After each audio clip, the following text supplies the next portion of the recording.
Naaalala niyo ba si Diwata? Narito na sa inyong harapan ang nag-iisang diwata na mukhang kawatan. Eto na nga siya ngayon guys, nagmamayari na ng Diwata Pares Overload. Of course, di tayo papahuli. Sa lahat po ng gusto tumikim sa aking Pares Overload, magpunta lang kayo dito sa Pasay City, sa Jukno Boulevard.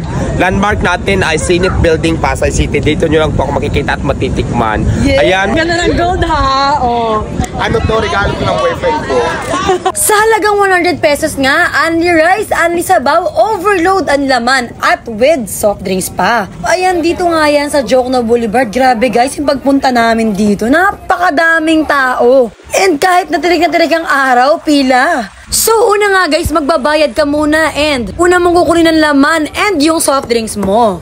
After nyan, doon ka na kukuha ng kanin and after that, is si mismong Pares na. So, may mga stages nga dyan guys, no? Para hindi magulo at hindi sila malito. So, ito na nga guys, nakuha ko na yung akin.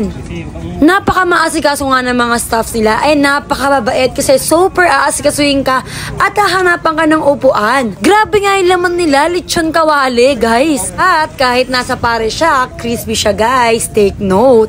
Kaya siguro binabalik-balikan ng mga Parokuyano itong Pares ni Diwata.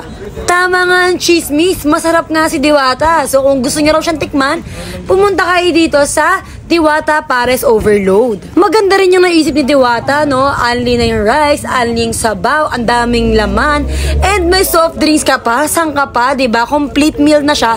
Pwede ka pang bumalik-balik for extra rice and extra sabaw. So ayan nga yung extra soft drinks ko. Sarap na sarap ako guys. Believe me, naubos ko yan hanggang sa dulo kasi masarap siya guys. Totoo yung sinasabi ng iba, hindi lang siya hinahype. Pero totoo talaga, the taste is to believe. And alam mo naman tayo mga Pilipino, basta only lahat, sugod agad. Kasi syempre kailangan ma-maximize natin yung pera na ginastos natin, no? So,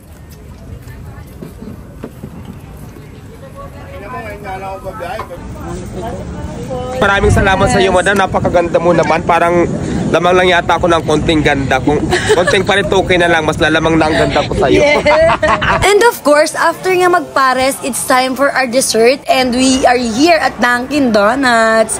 Siyempre, after natin kumain ng putok bato, kailangan sundan niyan ng dessert para naman hindi tayo maumay. And basta nga donut, all-time favorite is Choco Butternut ng Dunkin' Donuts. And of course, for the drinks, Macau Cheesecake Oreo with white pearl. So, sorry na agad, cheat day today. Sabi ko mag-diet na ako, pero ngayon lang naman to guys, pasensya na. That's all for today, bye!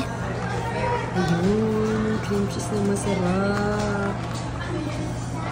Diba yung Diwata sabay makauwi?